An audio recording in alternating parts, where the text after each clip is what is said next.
wixii ka dambeeyay tan iyo markii dhidbada loo aasay dowladda federaalka ee Soomaaliya ee madaxweynaha uu ka yahay Xasan Sheekh Maxamuud isla marhaantaasna ay booska ka baxay dowladda ku meel gaarka ahayd ayaa dalka Soomaaliya gaar ahaan gobolka Galguduud waxa ka soconaya doorashada duubista iyo waliba magacaabista odayaal dhaqameedyada waxaana maanta munaasabad ballaaran oo ay soo qaban qaabiyeen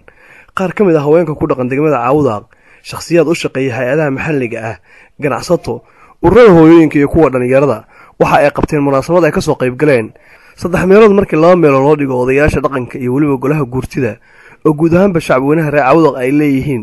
isla markaana ay ka mid ahaayeen sanaadiin uqaal waxgarad aqoon-yahano siyaasiyiin iyo waliba bulsho kale oo fara badan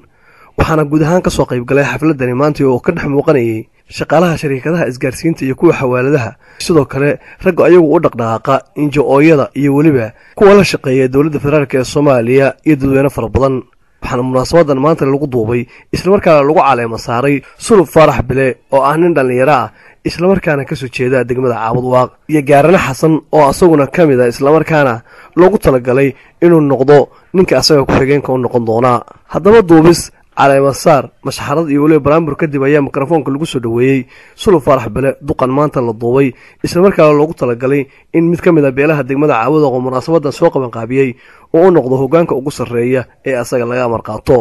bacda salaam aad iyo aad baad u mahadsantihiin ilaahay baa mahad leh ma sha Allah alxamdulillah adinkana waa idin mahad celinayna dhammaan qaybaha bulshada aad ka kooban tihiin darajo kastoo aad leedihiin aad iyo aad baad u mahadsantihiin intaa bacdigeed wuxuu yidhi geel inuu dhib badan yahay ninkii dhagax ku dheermay baa ugu yidhi inuu dheef macaan yahayna ninkii jaan ka dhabay baa ugu yidhi mas-uuliyad maanta nooguma horrayso wax badan baan soo qabannay mana jecelin inaan isku dhajinno wixii baasan inaan ku hagaajinno oo jidka wanaagsan oo mustaqiimka ah mujtamaca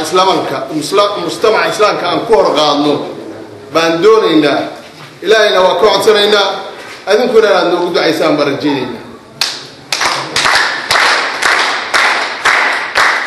waxaana munaasabadan caleema saarka isla markaana duubkan maanta ay ku samaystay mid ka mid ah beelaha degmada Caawdaaq ay ku soo aadaysaa xilli ra'iisul wasaaraha dowladda federaalka ee Soomaaliya iyo wafdi culus oo hogaaminayo oo ka mid ah saraakiisha ciidamada dowladda Soomaaliya iyo kuwa AMISOM ay soo gaareen gobolada dhexe dalka Soomaaliya gaar ahaan gobolka Galguduud iyagoo maalmihii ugu dambeeyayna ku sugnaa degmada Caawdaaq oo shalay ay ka ambabaxeen waxaana ka hor inta munaasabada aysan dhigin beeshani kulan albaabada u xiran yahay ay la qaateen ra'iisul wasaare Zaacid oo ay kala tashadeen arrintani waxaana uu ku soo dhaweeyay gacmo furan isla markaana ugu baaqay in beel walba ay samaysato duub ama hoggaan sare oo lagala soo xiriiro iyadoo ay leedahay haddii taasi ay dhacdana waxa uu sheegay ra'iisul wasaaruhu inaan waxba halaabeyn isla markaana ummadda ay noqoto kuwa tintooda isku hal dhinac u xiranto